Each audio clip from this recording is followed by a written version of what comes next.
नमस्कार दोस्तों, एक बार फिर से स्वागत है नई वीडियो में। नोटसेट एग्ज़ाम जो कि 3 जून को है और जैसे जैसे पास में आने वाला है, आप लोगों की टेंशन काफ़ी बढ़ रही होगी, है ना? अंदर से एंजाइटी हो रही होगी, एग्ज़ाम पास में आ रहा है, कुछ जो पढ़ रहे हैं वो भूल रहे हैं और मन में अनेक ख्याल चल रहे होंगे। तो आपको अभी जो लास्ट टाइम चल रहा है, इसमें थोड़ा अच्छे से अपने को अपना ध्यान भटकाना नहीं है, पेशेंस रखना है और थोड़ा कूल रखना अपने आप को। अगर ज़्यादा आप टेंशन लोगे तो जो चीज़ें ज़्यादा पड़ी हुई ज़्यादा भूलोगे, है ना? और एग्ज़ाम में रिकवरी उसको करना बहुत मुश्किल हो जाएगा। तो अभी आप जितना हो सके थोड़ा सा बिंदास रहो, ठीक है? आराम से जो पढ़ा है इनफ है, आपने पढ़ लिया है। नया पढ़ने की तो बिल्कुल कोशिश मत करना आप, ठीक है? तो आपने जो पढ़ा है उसी का रिवीजन, जैसे कुछ गोल्डन पॉइंट्स अगर कुछ बना रखे हो तो वो पढ़ लीजिए। और इमेज बेस जो कि अभी लास्ट टाइम चल रहा है, तो इमेज बेस पे बहुत फोकस कर लेना, है ना? इमेज बेस आपको अच्छा कर लोगे और हो सकता है कि इस बार का पैटर्न जो क्लिनिकल क्वेश्चंस आपको ज़्यादा मिले देखने को, तो उनकी थोड़ा सा उनके हिसाब से थोड़ी कोशिश करना। लैब वैल्यूज़, नॉर्मल वैल्यूज़ पता होनी चाहिए, कुछ ड्रग्स के बारे में पता होना चाहिए, ड्रग ऑफ चॉइस, इमरजेंसी जो ड्रग्स होती है, डाइजोक्सिन, लोबिटावोल, डोपामिन्स, ठीक है? इन चीज़ों के बारे में थोड़ा पता होना चाहिए। तो इमरजेंसी ड्रग्स के बारे में थोड़ा सा आप अच्छे से पढ़ लेना।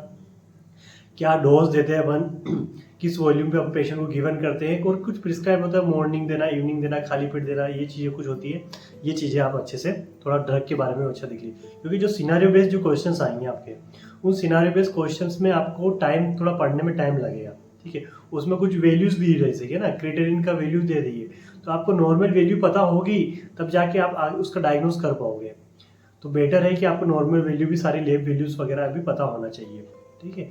और मोस्ट ऑफ जो अपने जो आईसीपी होते हैं, जो प्रेशर्स वगैरह होते हैं, वो चीज़ें भी आपको नॉर्मल वैल्यू सबकी पता होना चाहिए। तो आपको क्लिनिकल बेस्ड जो क्वेश्चंस आएंगे अगर इस बार, तो उसमें भी आपको बहुत हेल्प मिलने वाली है। बेसिकली इस वीडियो में आज बात करेंगे हम जो एग्ज़ाम के 3 आवर्स है, सबसे क्रूशियल वही टाइम होता है। उन 3 घंटे में अगर आपने अपना अपना 100% आउटकम्स दे दिया तो आपकी डेफिनेटली ज़िंदगी बन जाएगी, आपका रिजल्ट मिल जाएगा अच्छा, आपका ड्रीम एम्स जो सपना है वो पूरा हो जाएगा। ये एग्ज़ाम के 3 घंटे आपके लिए बहुत क्रूशियल रहने वाले हैं, ठीक? तो इन 3 घंटों के लिए आप पूरा अच्छे से प्रिपेयर होना है, क्योंकि आपने पूरा साल भर जो पढ़ना था पढ़ा, बहुत अच्छे से पढ़ा आपने, ठीक है? आपकी मेहनत जितना आपने दे सकते हो आपने पढ़ लिया, पर अब ये 3 घंटे आपकी ज़िंदगी बनाने वाले हैं। तो इनके लिए अच्छे से प्रिपेयर हो जाओ। इन 3 घंटों को कैसे डील करना है थोड़ा सा वो सीख लो अच्छे से, क्योंकि होता है ना, बहुत सारे स्टूडेंट बोलते हैं कि बहुत सारा पढ़ा, पूरे साल भर पढ़ा, अच्छी मेहनत करी, बट फिर भी एग्ज़ाम में यार गलतियाँ, टाइम मैनेजमेंट नहीं हो पाया, क्वेश्चंस ज़्यादा अटेम्प्ट्स हो गए, नेगेटिव ज़्यादा हो गई, तो ये चीज़ें सिलेक्शन से रह जाती है। तो आपको इन 3 घंटों को डील करना आना चाहिए आपको। तो जैसे कि अब मेरा एक्सपीरियंस बताऊंगा, मैं आपको वही चीज़ आपसे शेयर करूंगा, ठीक है? जो एक्चुअल में मैंने उन 3 घंटों कैसे डील किया है और मेरा रिजल्ट मिला है, ठीक है, उसको आपके सामने है। तो उन 3 घंटों को डील करने के लिए देखो, सीधी सी बात है कि आप एग्ज़ाम में बैठोगे, है ना? एग्ज़ाम में बैठे रहने के बाद सबसे सीधी सी बात है कि फ्लूइड वगैरह जो भी लेते हो नॉर्मल लेना, ज़्यादा ऐसे भी नहीं एंजाइटी, क्योंकि उस टाइम पे आपको अंदर से बहुत एंजाइटी होगी, प्यास भी खूब लगेगी, पानी भी पिलोगे, तो एक लिमिट रखना हर चीज़ का, ठीक है? फिर ठीक है, तो पानी की बोतल आपको मिलेगी, ठीक है? थोड़ा थोड़ा पानी पी, अगर बीच में पी सको पी लेना, ठीक है? और एग्ज़ाम शुरू होने से पहले आपको जो आपके कंप्यूटर ऑपरेट करने का कुछ सिस्टम्स आता है वो आप पूछ लेना। और बहुत सारे बच्चे होते हैं जिसको कंप्यूटर चलाना भी नहीं आता, कैसे क्या करना, तो प्लीज़ आप जो कोऑर्डिनेटर रहेंगे वहाँ पे बेझिझक आप पूछ लो, क्योंकि वहाँ पे अगर कुछ अटक जाता है ना, कुछ बफरिंग हो रही है, कुछ हो जाता है ना, तो घबरा जाते क्या करें क्या करें। तो इसके लिए आप सीधे जो कोऑर्डिनेटर हो तुरंत उनसे बात करो, ठीक है? आपकी प्रॉब्लम सोल्व होगी, ठीक? तो इन चीज़ों में थोड़ा सा ध्यान रखें। अब बात करते हैं कि आप एग्ज़ाम, चलो आप एग्ज़ाम दे रहे हो, तो उस एग्ज़ाम को, पेपर को किस तरह से सोल्व करना है, ठीक है? तो आपको A4 साइज का एक पेपर मिलेगा, ठीक है? A4 साइज का एक पेपर मिलेगा, उसके बीच में एक वर्टिकल लाइन ड्रॉ कर लीजिए आप, ठीक है? तो उसमें बेनिफिट होगा, उसका फर्स्ट हाफ भी काम आएगा, उसका सेकंड हाफ भी आपके लिए बहुत काम आने वाला है, ठीक है? पीछे के पढ़ने को भी आप इसके लिए तो 4 पेज बन जाएंगे आपके लिए, ठीक है? तो वो आपको एक पूरी यहाँ से शुरुआत कीजिए फर्स्ट हाफ से, फिर सेकंड हाफ शुरुआत कीजिए, तो आपको लास्ट तक जब एक पेपर सोल्व होगा आपका एग्जाम में 3 घंटे तक, तो आपको काफ़ी अच्छी स्पेस मिलेगी। वरना होता है ना, पूरा अगर पूरे हाफ में अपन कुछ यहाँ लिख दिया वहाँ लिख दिया, तो लास्ट में अपने पास कुछ जगह नहीं बचती, तो वो थोड़ा सा आपको ध्यान रखना है। तो ये तो एक अच्छी चीज़ है आपके लिए, पेपर को अच्छे से यूज़ करने के लिए, ठीक है, क्योंकि सिंगल शीट मिलेगी आपको, तो वो भी आपको अच्छे से आना चाहिए।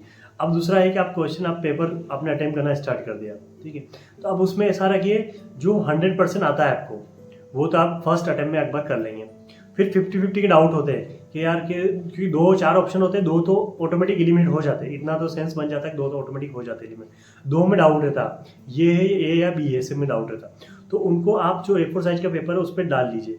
फॉर एग्जाम्पल के लिए 1 से स्टार्ट किया आपने, 10वें नंबर पे आगे क्वेश्चन पे करते करते, अब इसमें से आपको जो 1 से लेके 10 तक के बीच में से 10वां नंबर का क्वेश्चन आपको 50-50 डाउट है, यार हो सकता है या नहीं हो सकता है, ठीक है, तो 10वें नंबर का क्वेश्चन को आप वहाँ पे लिख लीजिए, ठीक है, आपके A4 साइज के पेपर 10 नंबर क्वेश्चन हो गया, ठीक है, आगे बढ़ जाइए।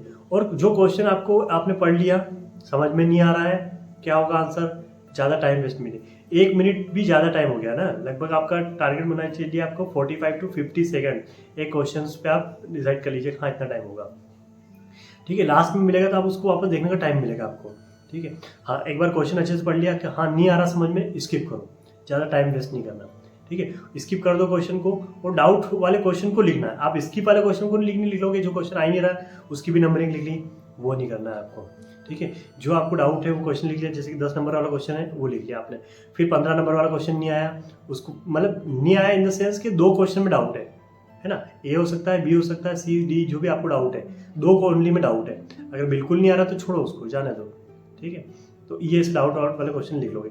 जब आपका 180 के समथिंग नर्सिंग का पोर्शन आएगा, फिर उसके बाद से आपका जीके मैथ्स रीजनिंग होगा, तो ऐसा नहीं कि 180 क्वेश्चन कीजिए फिर वापस से अपन रिवीजन उसका सेकंड राउंड स्टार्ट कर दिए, नहीं, उन 180 के बाद जो 20 क्वेश्चन जीके रीजनिंग के बचे वो भी सोल्व कीजिए, ठीक है, उसमें क्या करना है कि आपको उसको लेके चलो, जो सिंपल इजी लिख रहे हैं हाँ उसको सोल्व करने की कोशिश कर लो, हाँ हो रहे हैं वो फटाफट कर लो, ठीक है, करंट अफेयर्स के क्वेश्चंस मिलेंगे आपको, वो आप फटाफट आपको जो आ रहे होंगे तो आप स्ट्रेट फॉरवर्ड कर दोगे, वो सोल्व कर लीजिए, तो ये वाला पोर्शन भी आप एक फर्स्ट राउंड में आपको कंप्लीट करना है।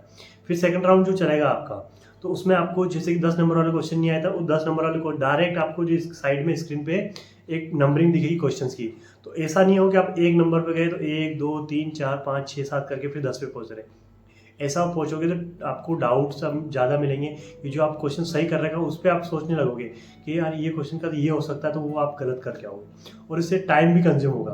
तो बेटर है कि डायरेक्ट आप 10 नंबर पे उस पर स्क्रॉल करें या क्लिक करें तो आपको 10 नंबर का क्वेश्चन दिखेगा जो 50-50 था आपका, अब वो क्वेश्चन अटेम्प्ट कर लो, अगर हाँ उसमें लग रहा है कि सही हाँ ये हो सकता है ठीक, अदरवाइज नहीं आ रहा तो छोड़ दो बस खत्म, ठीक है, तो इस तरह से आपका सेकंड राउंड भी आप पूरा अच्छे से क्लियर कर सकते हो। उसके बाद जो मैथ्स रीजनिंग वाला पार्ट रहा है आपका, जो क्वेश्चन थोड़े ट्रिकी थे उनको सोल्व करने की कोशिश कीजिए, तो वो आपको अगर जितना हो सके उतना आउटपुट कीजिए। अब ऐसा भी नहीं कि लास्ट में आपको जैसे कि आपने फर्स्ट राउंड कंप्लीट हो गया, आपका सेकंड भी हो गया और आपके 140 क्वेश्चन ही अटेम्प्ट हुए। देखो कुछ स्टूडेंट ना वहाँ फर्स्ट है, फर्स्ट राउंड कंप्लीट कर लिया, बाई चांस 100 क्वेश्चन ही हुए, सेकंड राउंड क्वेश्चन कंप्लीट किया 140 हुए, तो उनके माइंड में एक थोड़ी सी कॉन्फ्लिक्ट आ जाता है, यार 140 में तो क्या सिलेक्शन होगा अपना, ठीक है, क्योंकि ऑब्वियसली 140 किए होंगे तो 140 सही होंगे नहीं। उस टाइम पे आने के बाद वो ऐसे ऐसे सीली क्वेश्चन या ऐसे ऐसे क्वेश्चन को अटेम्प्ट करके आते हैं ना, जिससे उनका सिलेक्शन रह जाता है, जो काम मोस्ट ऑफ क्वेश्चन जो बाद में सोल्व करते हैं गलत ही होते हैं वो, ठीक है, तो उनका थोड़ा सा ध्यान रखिए। अब 140 भी किए तो हाँ उसमें से आप टाइम अगर बच रहा है तो देखो उसमें से कितने आप क्वेश्चन आपको लग रहा है कि हाँ आप कर सकते हो, ज़्यादा रिस्क नहीं लेना है ना, रिस्क लेना भी तो बहुत कम, ना के बराबर रिस्क लो आप, अगर फर्स्ट बार सिलेक्शन ले रहे हो तो बहुत ही कम रिस्क लो तो बेटर होगा आपका। स्किप करो क्वेश्चन जितने, क्योंकि जितना ज़्यादा होगा, अगर नेगेटिव ज़्यादा होगी तो रिवर्स बहुत ज़्यादा रिवर्स जाओगे आप। एक्यूरेसी मैटर करेगी आपकी, accuracy is the more important selection लेने के लिए, तो बेटर है कि एक्यूरेसी पे फोकस करना, ना कि 180 190 करके हूँ मैं। अगर क्वेश्चन अगर इजी आया, हाँ पैटर्न अगर इजी मिला, अच्छा मिला कि हाँ ऑलमोस्ट सही क्वेश्चन पूछते के सब कर 180 करोगे तो चलो इस ओके हाँ ठीक है, ठीक है, मैं ऐसे नहीं बोल रहा आप 180 क्यों कर रहे हो 190 क्यों कर रहे हो, वो क्वेश्चन के एग्जाम किस पैटर्न का आएगा उस पर डिपेंड करता है ना, और जितने क्वेश्चन आपको एक्यूरेट आ रहे हैं खोज सके तो उतना कोशिश करो, ठीक है।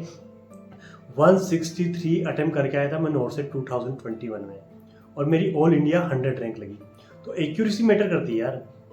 मैं 180 करके आ जाता तो काफ़ी रिवर्स हो जाता तो फिर क्या मतलब है, और मेरा सिलेक्शन भी नहीं होता इवन। बेटर है कि एक्यूरेसी फोकस करो, एक्यूरेसी करना बहुत आपके लिए इंपॉर्टेंट रहेगा सिलेक्शन लेने के लिए। ठीक है। तो आपका फर्स्ट राउंड, सेकंड राउंड जिस टाइप से भी आपको करोगे तो उस टाइम से आपको टाइम मिलेगा, और टाइम मैनेजमेंट आपको बहुत अच्छे से करना है। देखो, पहले से माइंड में कॉन्सेप्ट बिठा लो, सिनेरियो बेस्ड क्वेश्चन मिलेंगे, बड़े सिनेरियो बेस्ड मतलब बड़े क्वेश्चन मिलेंगे, उन बड़े क्वेश्चन को देख के डरना नहीं है, ठीक है। क्योंकि मतलब मज़ा भी उन्हीं क्वेश्चन में, बहुत ईजी क्वेश्चन होते हैं वो बड़े, ठीक है। आप उनको पढ़ो, ठीक है, पूरी स्टोरी मिलेगी आपको, शानदार स्टोरी मिलेगी, ठीक है। अब उसमें से एक कुछ पॉइंट रहेगा, एक हिंट मिलेगा आपको क्वेश्चन में, समझने की कोशिश करना, बस वो हिंट ही आपका क्वेश्चन का आंसर मिल जाएगा, ठीक है। बस उसी के अकॉर्डिंग फिर आपको उस करना, बस एक बार अच्छे से ध्यान से पढ़ लो, नहीं समझ में आए एक बार और अच्छे से पढ़ लो, और ऑप्शन भी सारे पढ़ लो। ऐसा नहीं फर्स्ट ऑप्शन पढ़ लिया, हाँ ये सही, क्योंकि कुछ क्वेश्चन ऐसे मिलेंगे जिसके सारे ऑप्शन ही सही लगेंगे, बट वो प्रायोरिटी चूज करना होगी, तो वो भी सारे ऑप्शन भी सब पढ़ोगे आप, फिर उसके बाद आप सोल्व करो सिनारियो बेस्ड क्वेश्चन। और सिनारियो बेस्ड क्वेश्चन आएंगे तो टाइम मैनेजमेंट करना बहुत ही इंपॉर्टेंट रहेगा, क्योंकि टाइम मैनेजमेंट सबसे बेस्ट रहेगा आपके लिए अगर सिनारियो बेस्ड क्वेश्चन ज़्यादा मिले, ठीक है। सिनारियो बेस्ड क्वेश्चन आ रहे हैं तो उनको जितना हो सके उतना थोड़ा जल्दी कोशिश करना, एक एटलीस्ट एक राउंड तो आप बहुत अच्छे से कर लेना, ताकि आपको एक आइडिया मिल जाए कि हाँ इतना ज़्यादा टाइम मिल रहा है, वो मिल रहा है, ठीक है। तो वो तो बहुत ज़रूरी है, आपको पता चला आप 100 क्वेश्चन आए, 120 क्वेश्चन आए, आपका टाइम हो गया 2 घंटे हो गए, ठीक है। तो उसमें फिर मैथ्स रीजनिंग में फिर टाइम लगेगा, तो वो टाइम मैनेजमेंट बहुत अच्छे से करना है आपको, टाइम मैनेजमेंट का फोकस अच्छे से रखना है, पहले से थोड़ा सा सोच बिठा के चलो, थोड़ी सी अपने को जल्दी क्वेश्चन करने, ज़्यादा किसी क्वेश्चन नहीं आ रहा तो उसमें ज़्यादा उलझना नहीं है, 5-10 मिनट एक क्वेश्चन में उलझा दोगे फिर ज़्यादा दिक्कत हो जाएगी, ठीक है। टाइम मैनेजमेंट आपके लिए सबसे बेस्ट रहेगा, और नेगेटिव को बहुत अच्छे से कंट्रोल करना है। लास्ट टाइम चल रहा है आपका इमेज बेस पे, अच्छे से फोकस करो, जीके मैथ्स रीजनिंग जितना पढ़ सके, जीके मैथ्स रीजनिंग को तो थोड़ा फॉर्मूले हो गए तो वो देख लो, बाकी करंट अफेयर्स वगैरह को आप अच्छे से देख लीजिए, जो रिसेंटली डेज गए हैं ना, कौन कौन से डे हुए गए, जैसे कि वर्ल्ड हेल्थ डे गया, नर्सेज डे गया, इनकी थीम क्या है, रिसेंट की थीम, और इससे पहले क्या थीम है, और आने वाली क्या थीम है ना, आने वाली थीम वो भी मिल जाती है आपको, तो वो भी आप अच्छे से याद कर लीजिए, ठीक है। ये भी बहुत अच्छे से आपको इम्पोर्टेंट रहने वाला है, और जो लेटेस्ट इवेंट हुए हैं उनके थोड़े हाईलाइट्स अच्छे से देख लीजिए उनके बारे में, वो भी आपको बहुत अच्छे से हेल्प दिलाएंगे। इन 3 घंटों को बस आप स्ट्रेस फ्री और बिंदास होकर एग्ज़ाम दीजिए, सिलेक्शन जरूर होगा आपका, आपका ड्रीम एम्स जरूर हासिल होगा। Wish you all the best सभी को, नॉर्सेट का जो भी एग्ज़ाम दे रहे हो, ठीक है। वीडियो अच्छा लगे तो प्लीज़ लाइक करना, शेयर करना, सब्सक्राइब करना, और कम्युनिटी पोस्ट पे मैं ओटी से रिलेटेड इमेजेस शेयर कर रहा हूँ, अगर जिसने फॉलो नहीं किया तो फॉलो कर लेना, मैं उस और बेल आइकन दबा देना ताकि वो पोस्ट वगैरह मिल जाएगी आपको, क्योंकि मैं ओटी में वर्क करता हूँ तो ओटी की सारी इमेजेस मैं शेयर करता हूँ, तो आपको बहुत हेल्प मिलने वाली है इसमें से, ठीक है। और वीडियो यहाँ तक देखने के लिए पूरा बहुत बहुत धन्यवाद, मिलते हैं नेक्स्ट वीडियो में।